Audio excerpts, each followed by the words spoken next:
할렐루야. 여기는 대구에 있는 성령교회 김여치길 목사입니다. 오늘 은혜 받을 말씀 제목은 욥의 고난의 의미에 대해서 알아보겠습니다. 다시 한 번 더 하겠습니다.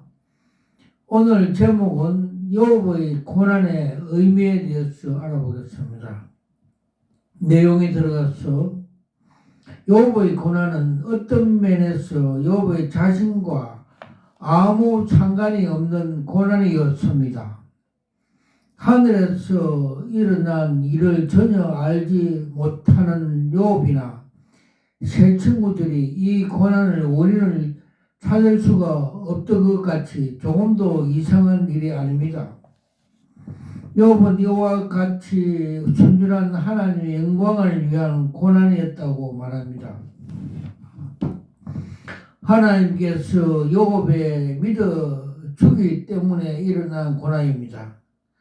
사탄이 말한 것처럼 욥이 믿음의 그저 울타리 안에서 쳐서 북받게 하기 때문에 믿는 믿음이라고 하였던 것을 모든 것이 다 무너져도 하나님께 대한 자신의 신뢰를 버리지 않는 참된 믿음을 믿어주셨고 허락하신 고난 속에서 욥이 그 믿음을 참된 것으로 입증하게 하심으로써 하나님은 당신의 영예를 지키고 영광을 받으신 것입니다. 요한복음 9장 3절에 날 때부터 소경된 사람을 보고 제자들이 예수님께 묻기를 저 소년이 날 때부터 소경된 것은 누구의 죄로 인한 것이냐고 물었을 때 그의 죄도 아니고 그에게서 하나님이 하신 일을 나타내고자 하심이라고 했습니다. 즉 날 때부터 소경된 사람이 하나님께서 날 때부터 소경된 사람을 예수님께서 치유하심으로 하나님의 영광을 나타내고자 하심이라는 뜻입니다. 의인이 고통을 당한 것은 죄 때문일 수도 있습니다. 그것은 그 질병이나 고난에 통하 죄를 회개하고 하나님께 돌이키는 위함도 있습니다. 하나님께서는 천재를 주시는 것이 사랑이기 때문에 그러나 죄와 상관없는 의인의 고난을 당할 수도 있습니다. 욥은 하나님이 칭찬하고 자랑하기까지 인정받는 사람이었습니다. 하나님께서 욥을 자랑한 것 때문에 고난을 당했습니다. 욥이 당한 고난은 하나님께서 욥을 사랑하셔서 큰 업적 축복을 하기 위해서입니다. 욥기 42장 5절의 말씀에서 욥이 욥기에 받기 전에 하나님을 영적으로 귀를 기울여서 듣기만 하였는데 고난을 받는 중에 하나님과 깊은 대화를 나누면서 주님을 눈으로 보게 됐도록 영적인 눈을 열어주셨습니다.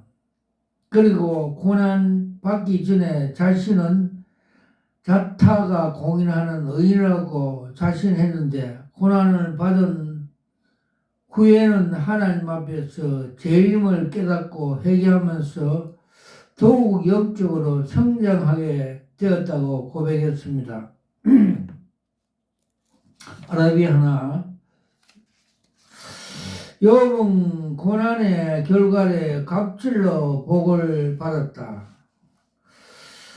욥은 30년 고난을 통해 자기의 무지와 거만한 태도 자기 입술의 부정함, 잘못된 생각 등 자신의 부족을 깨달았고 스스로 한하여 티끌과 제 가운데 회개하였습니다. 욥기 42장 3절 6절. 그러면서 내가 주께 대하여 귀로 듣기만 하였더니 이제는 눈으로 봅니다 라고 위대한 고백을 하였습니다. 욥기 42장 5절. 이는 자기가 부요한 중에서 하나님을 섬기던 때보다 말할 수 없는 환난에 처했을 때 살아 계신 하나님을 더 실감 있게 체험했다는 고백으로 고난의 참뜻을 말하고 있습니다. 욥기 19장 25절. 내가 알거니와 내 구속자께서 살아계시고 또 마지막 날에 그분께서 땅에 서리라 하였습니다. 나는 초림 예수가 오실 것을 예견하신 말씀으로 이스라엘의 메시아 신앙이 그에게 싹이 텄고 있었던 것입니다. 그러므로 욥이 벌써 살아계신 예수님을 믿었고 그가 이 땅에 오실 것을 믿었다는 것입니다. 그뿐만 아니라 그는 예수 그리스도가 재림주로 되시고 심판주가 되시어 이 땅에 서실 것을 믿었던 것입니다. 다시 말해서 욥의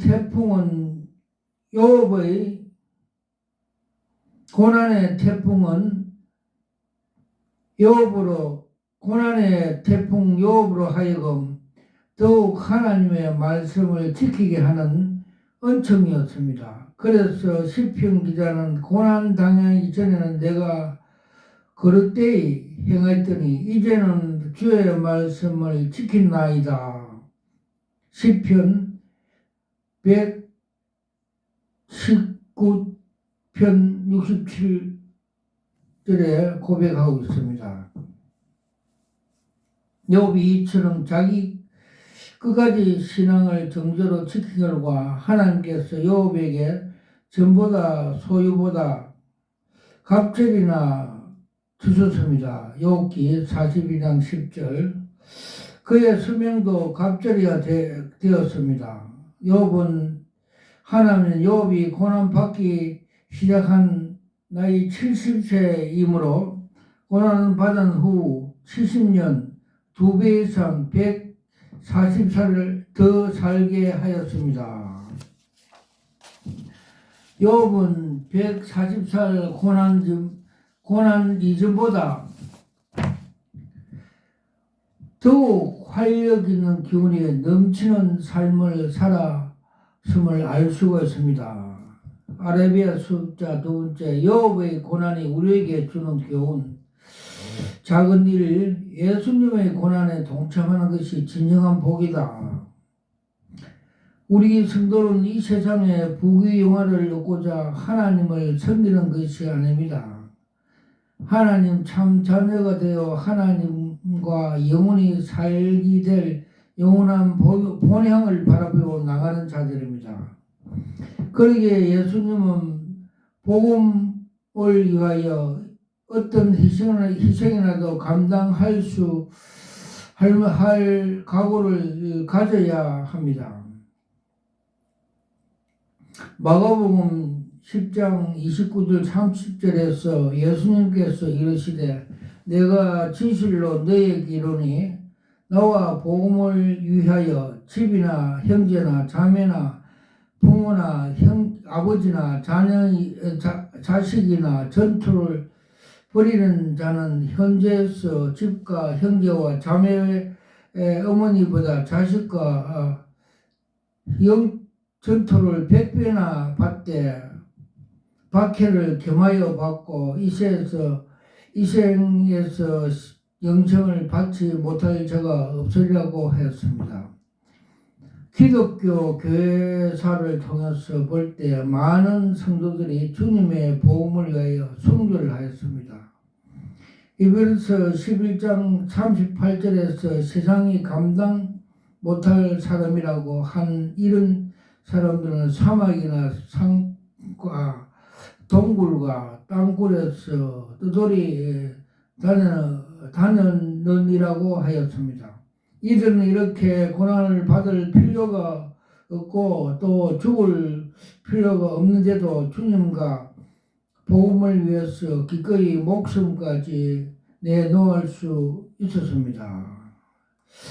욥의 고난과 인내는 사람이 청량할 수 없는 정도로 혹독하고 무거운 것이었습니다.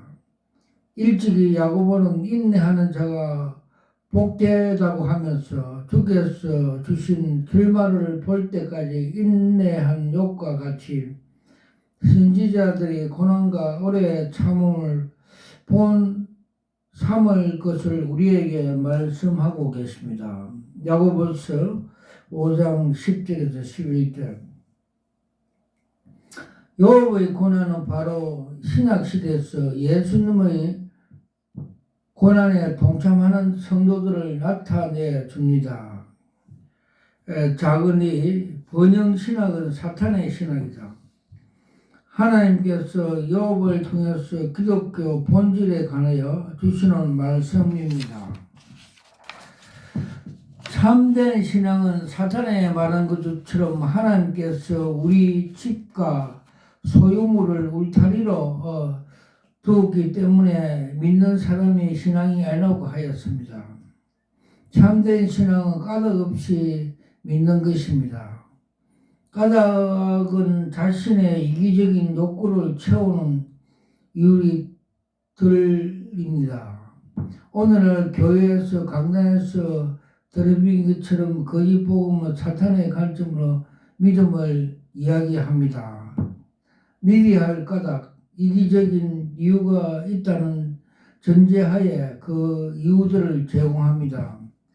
믿어서 문제 해결받고 부자되고 건강해지고 부부관계, 자식관계 좋아지고 자식들과 학교 책임 문제 잘되고 등등이 있습니다. 이걸 얘기해 주기 때문에 믿는다고 사탄들은 말을 합니다. 이런 이유가 아니면 하나님을 믿을 리가 없다는 것입니다. 여러분 신앙은 어떤 신앙입니까? 하나님은 욥을 믿어 주셨습니다. 욥의 신앙은 참된 신앙임을 아셨습니다. 그러나 사탄은 그렇게 생각하지 않았습니다. 여러분의 신앙은 실제로 무엇입니까? 뭔가 믿으면 만사가 잘 된다 같아 믿습니까? 아니면 나를 구원해 주신 하나님의 은혜에 감사해서 뭐라고 이유될 수 없지만 그냥 하나님을 믿는 것입니까? 때로는 까닭을 가지고 믿는 거짓 믿음은 더 뜨겁고 열정적이고 현실적으로 나타납니다. 그러나 그것은 거짓 신앙입니다. 참된 신앙은 이유가 없습니다. 하나님 이 시기에 믿는 것입니까? 그런데 이 참된 신앙은 때로는 연약할 때도 있습니다. 욥도 흔들릴 때가 있었습니다. 그러나 참된 신앙은 절대로 하나님을 떠나지 않습니다. 욥기 13장 15절에 상반절에 보면 그분께서 나를 죽이실지라도 나는 그분을 신뢰할 것이요 라고 기록되어 있습니다. 참된 신앙은 흔들리기도 하고 약해 보이기도 하지만 결국 죽기까지 믿는 것입니다. 종교개혁자 마틴 루터는 로마 교회가 추구하는 신앙을 영광의 신학이라 불렀습니다. 그것은 십자가 없는 신학이었고 고난이 더 나은 자리로 상승하는 필요악에 불과한 것이며 그 개인의 열심히 노력해서 점점 더 나은 하나님께 상승해가는 움직이는 길이라고 가르쳐 주셨습니다. 고난, 십자가, 약함, 어리석음 다 나쁜 것이고 영광, 강함, 승리, 선호하고 추구했습니다. 이런 관점에서 욥의 고난은 음악한 현실에 부정하거나 혹은 그걸 통해서 뭔가를 배웠다는 식으로 고난의 의미를 축소시키게 됩니다. 이 나쁜 신학은 욥의 세 친구가 한 것처럼 고난 가운데 있는 사람을 더욱 고통스럽게 합니다. 영광의 신학은 중세의 번영신학이었습니다. 번영신학은 무엇입니까?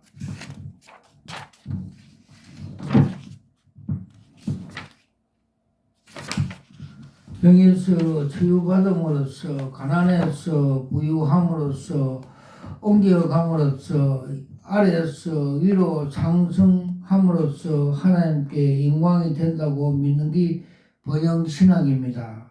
심지어 예수님께서 우리를 위하여 모든 질병과 고난까지 다 감당하셨기 때문에 더 이상 신자가 받을 질병이나 고난이 없다고 가르치는 것이 번영신학입니다. 이런 나쁜 신학은 우리의 믿음을 무너뜨리기 역할을 합니다. 이런 신앙은 결국 사탄이 하나님 말한 바 까닭 없이 믿는가 하는 사탄 신학과 일맥상통한 번영 신학입니다. 아르비아 세 번째, 우리들의 받는 고난은 다 유익하다. 즉 고난이 유익이다. 우리의 고난 때문에 빚은 고난이든 하나님의 영광의 고난이든 신자가 고난을 당한 것은 헛된 것이 없습니다. 십자가에서 달려주신 그리스도의 복음은 고난의 약함, 실패, 고통의 의미를 바꾸었습니다. 신자들에게 고난과 약함과 실패, 고통은 더 이상 문제거리 의식되는 게 아닙니다. 하나님께서 당신의 영광을 드러내시는 방편이며 또한 우리의 믿음이 연단하여 거룩한 도구가 되는 것입니다. 모든 고난은 결국 우리의 믿음을 연단하는 풀무가 되었고 하나님께서 우리 믿음을 진실한 걸 증명하시며 영광을 받으십니다. 단지 고난 한가운데 있을 때 우리는 하나님의 구체적으로 잘 뜻을 알지 못할 때가 대부분입니다.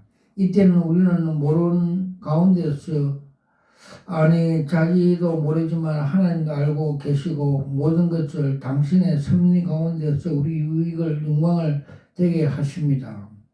하나님은 지금 고난을 통해서 하나님의 목적을 이루가는 중입니다. 만일 여러분의 인생의 목적이 하나님의 영광 얻게 하고 그 직분을 즐거이 하는 것이 맞다면 여러분의 삶에서 무슨 일을 만나든 겁낼 것이 없고 담대함으로써 하나님 뜻을 이루 주옵소서, 영광을 받아 주옵소서라고 기도할 수가 있습니다. 그리고 능히 그 고난을 감당할 것입니다. 복음이 잉태한 책이라 할 수 있는 욥기는 하나님의 징계와 인간의 성화와 연관되어 다시 오실 하나님의 아들을 기다리는 현실에 복잡한 조건과 맞서고 있는 성도들에게 전적인 순종을 강조하고 있습니다. 하나님을 경외하는 자는 반드시 하나님의 보호 울타리 안에서 보복 누리는 것이며 자명한 사실이지만 사탄의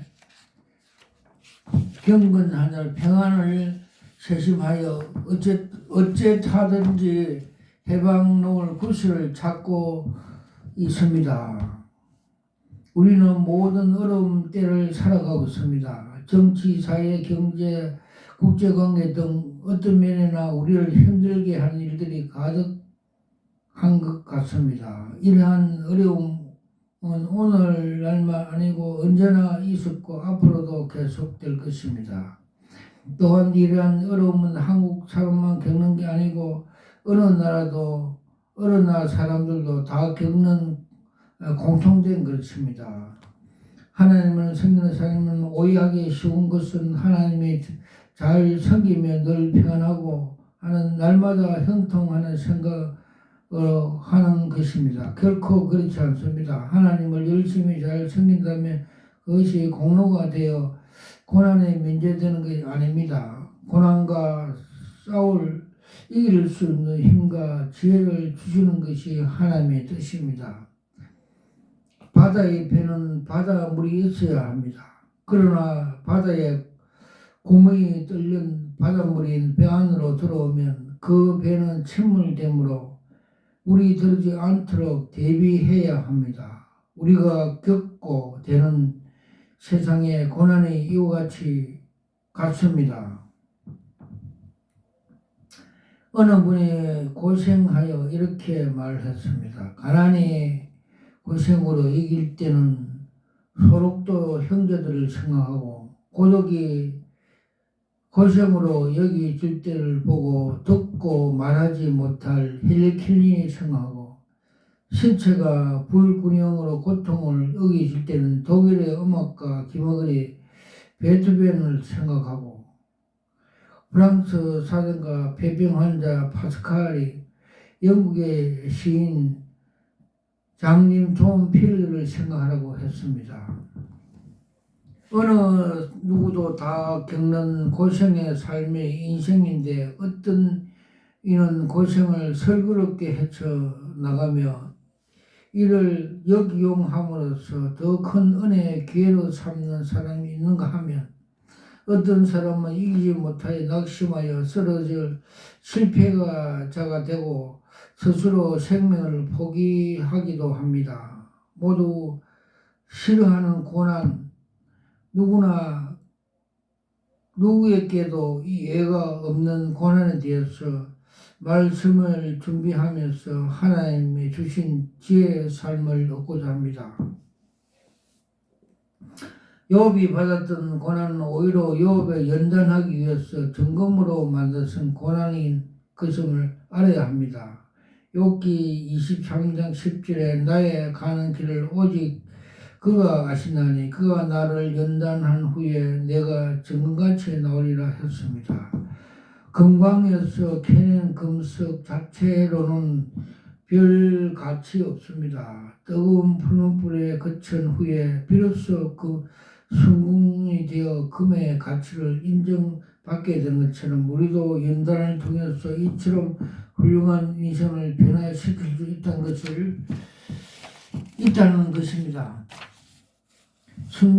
온전한 것은 모든 것을 고난에 통해서 얻어집니다. 할렐루야, 아멘. 이제 우리는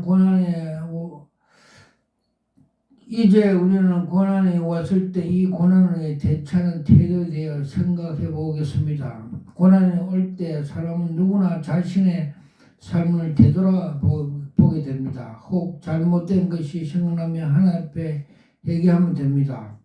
하나님께서 말씀하시기를 오라 우리가 서로 변론하자 너희 죄가 주홍 같을지라도 눈과 같이 희게 것이요 진홍같이 붉을지라도 양털같이 되리라.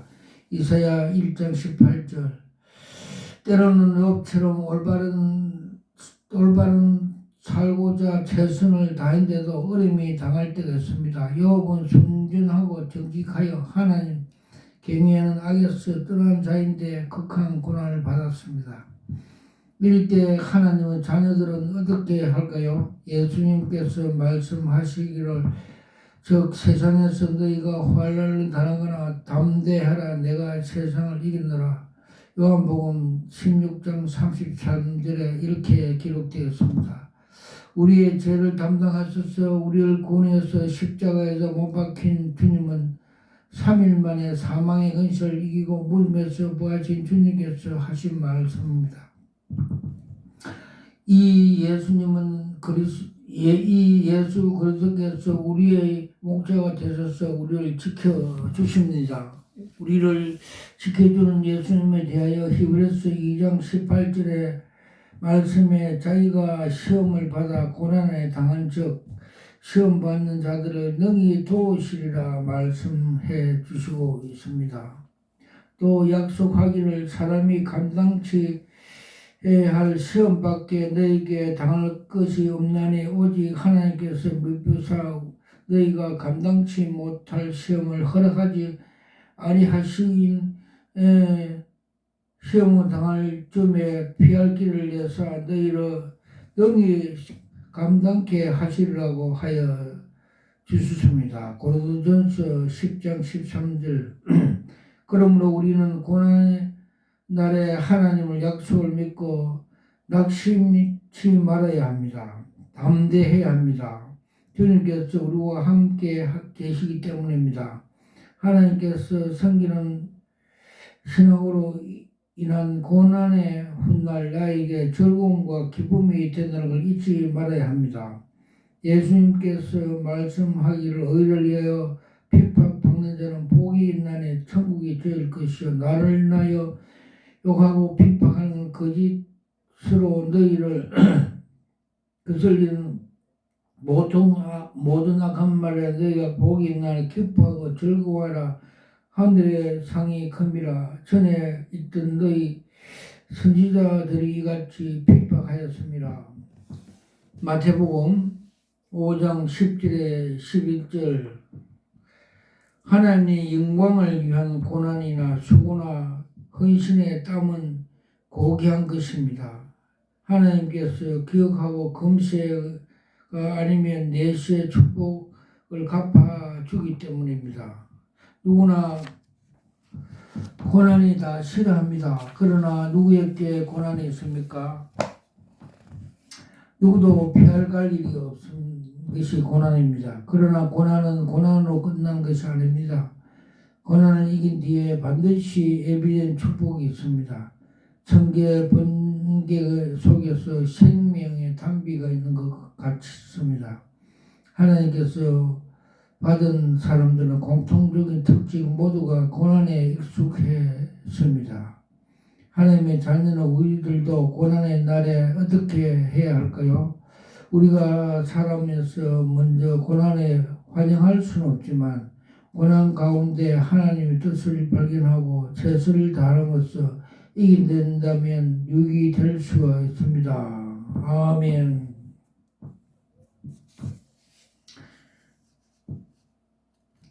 명품 인생을 마찬가지로 고난에 통과하면서 성숙된 사람, 영적인 실행자 사람의 아름다운 영혼과 인격의 서로를 낼 수가 있는 것입니다. 그러므로 힘을 내십시오. 당신의 붙잡고 계십니다. 주님이 당신을 붙잡고 계십니다. 온전하게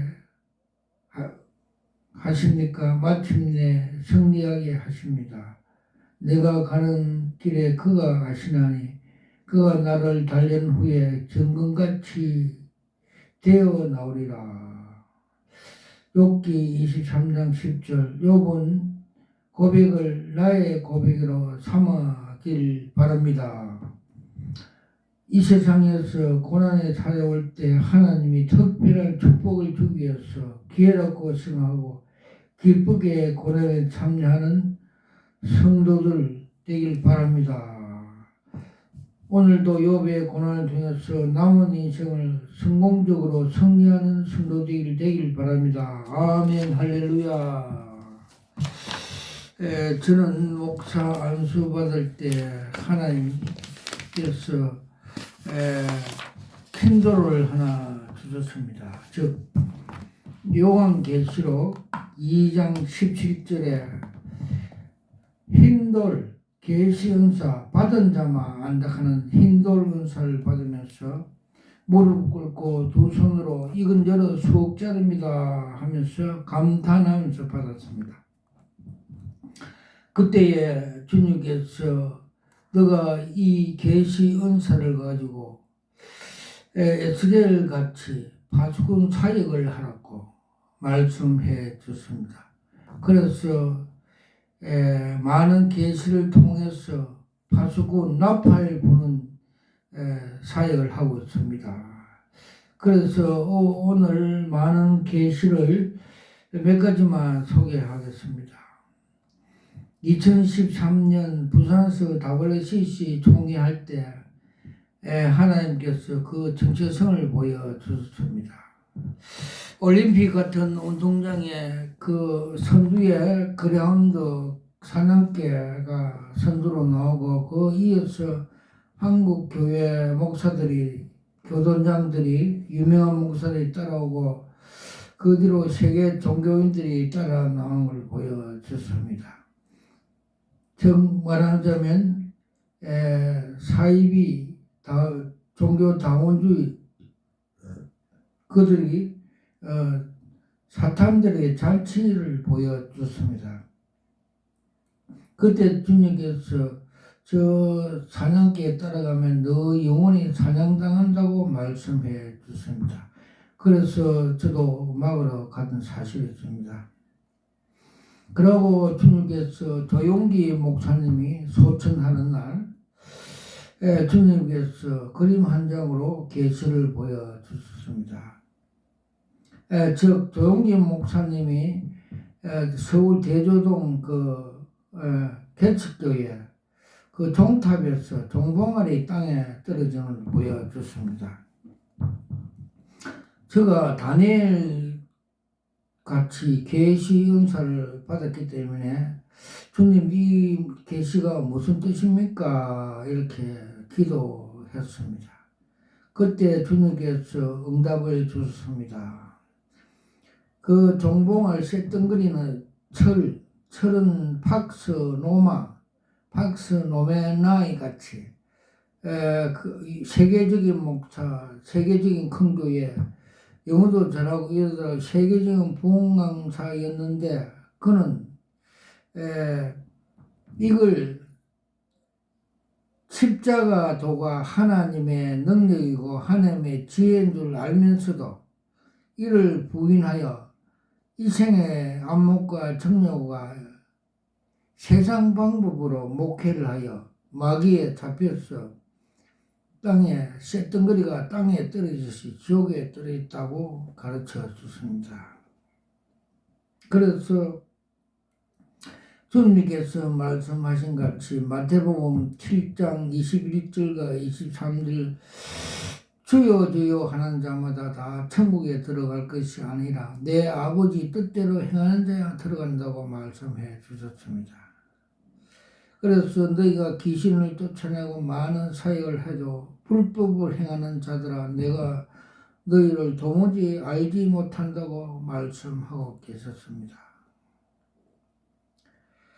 그리고 요새 잘 나가는 정광훈 목사에서 정체성을 보여줬습니다. 그는 더불어민주당 이해찬을 비교해서 상징적으로 비교해 보여줬습니다. 그는 목사가 아니고 정치꾼이라고 보여줬습니다. 그는 또 이데올로기와 자아실현 기득권 정치를 위해서 피 묻은 십자가 복음 위에 올려놓고 많은 성도들을 미혹 선동하여서 가짜 복음을 전하고 있어 우상 숭배한다고 가르쳐 주셨습니다. 또 그를 따르는 많은 사람들이 절벽 끝에 있는 걸 보여줬습니다. 너희가 저걸 가짜 복음, 다른 복음을 먹으면 지옥에 떨어진다 한 걸 상징적으로 가르쳐 줬습니다. 즉 우리는 예수만 잘 믿으면 자동적으로 자유민주 시민이 됩니다. 그래서 도산 안창호 선생님께서는 예수만 잘 믿으면 애국자가 된다고 말씀해 주셨습니다. 또 그리고 한국 대형교회 타락상을 많이 보여줬습니다. 여의도에 있는 대형교회는 주식회사라고 보여주셨고 그 주식회사 정문에는 꽃과 나무들 위에 비닐로 덮어서 죽어가고 있고 그 밑에는 거루투기가 살아있는 걸 보여주셨고 또 명일동의 그 세속 세습으로서 하는 그 종교다원주의를 인정하는 대형 교회는 큰 저수지에 물이 고갈되어 가고 또 간판에 이름이 삭제되어 있고 또 북한 그 김일성이 그 김씨 독재라고 상징적으로 보여줬습니다. 그리고 서초동에 있는 그 어느 교회는 대형 교회는 그 바벨탑 교회이고 그 웅장한 건물고 화려한 건물이 우상화한다고 보여졌습니다. 또 그 교회 속에 뱀들이 울거는 거 보여줬습니다. 또 대구 달성에 있는 그 어느 대형 교회는 그 목사는 위에 그 잠바 공장 그 직원으로 보여주십니다. 즉 그는 그 교회 학장 자아실만 일중하고 땅의 일만 생각하고 십자가의 원수 노릇을 한다며 가르쳤습니다. 그 배는 신이요 그 마지막은 멸망이며 그는 또 영혼의 그 성도들 거듭나는 양육 사역을 하지 않고 자아실은 교회 학장에만 주력한다고 보여줬습니다. 또 그 옆에 있는 그 교회는 돈과 명예를 좋아하고 그 검찰청 검사같이 그 교만 바레신같이 행동하며 십자가 복음을 자기 입맛대로 자기가 싫어한 것은 하지 않는 그런 사역을 하여 성령의 역사, 성령의 조명, 성령의 은사를 무시하여 그 사탄에 눌려서 정신병원에 걸려서 우울증으로 고생한다는 것을 가르쳐 줬습니다. 그리고 요새 그 텔레비 유튜브에 떠들고 있는 정동수 목사에 대해서 주님께서 그 정체성을 그림 한 장으로 보여줬습니다. 즉 한강물같이 생명수 강이 넘쳐 은혜 강이 넘쳐 흐름에도 불구하고 그것을 부인하고 자기 건물에 올라가서 우울증 환자같이 인간의 지식, 인간의 견고한 진으로 짜릿히 말씀을 전한다고 이단성이 높다고 주님께서 계획할 필요가 있다고 보여줬습니다. 또 대구에는 어느 신천지 6단계 교육을 받고 온 목사가 그 말씀 설교할 때 그 정체성을 보여줬습니다. 앞에는 그 제사장복을 입고 앞에 12보석을 달고 설교하다가 되돌아서서 엉덩이를 까면서 바지를 벗고 희롱하는 걸 보여줬습니다. 저거는 거짓 선지자, 거짓 복음, 거짓 집단, 사이비 집단을 하고 신천지에 대해서 주님께서 가르쳐 주셨습니다. 요사이 또 이 우울증 환자들의 병만 시대라고 매스컴에 나오고 있습니다. 그래서 요사이 교회에서 성령 사역을 하지 않음으로써 성령의 은사, 방언 등을 무시함으로 사탄 마귀가 그 도시를 잡고 있는 걸 보여줬습니다. 그래서 주님께서는 마지막 성천 하시기 전에 40일 동안 지상에 있으면서 제자들을 말씀하신 것 같이 귀한 말씀 사도행전 1장 3절 8절 오직 성령이 임하신 너희가 권능을 받고 사마리아 땅끝까지 내 증인이 된다고 말씀하신 같이 성령의 불을 받고 사마리아 도성에 가서 제자들이 그게 복음과 하나님의 말씀을 전할 때 그 도성에 큰 기쁨이 있더라 같이 그렇게 사역을 하라고 계시로 하나님께서 보여주십니다.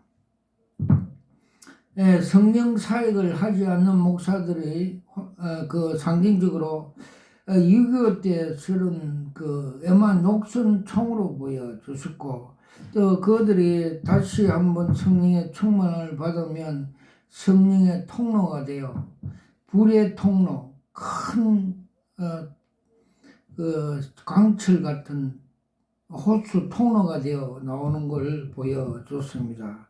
그래서 이 시대에 이 마지막 시대에 사탄들은 한 사람이나 더 지옥에 끌고 가려고 이렇게 발악한 이 시대에 주의 종들이 성령의 불의 종들이 되라고 가르쳐 주셨습니다. 저는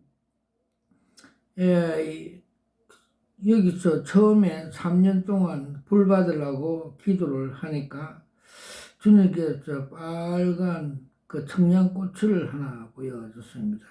그래서 3년 기도하니까 주님께서 불을 주셔서 그 불로 사역을 하였습니다. 그래서 우울증 환자들을 많이 여기서 예배 드리면서 202장 보혈 찬송 부르니까 다 치유받고 많이 치유받은 사실이 있었습니다.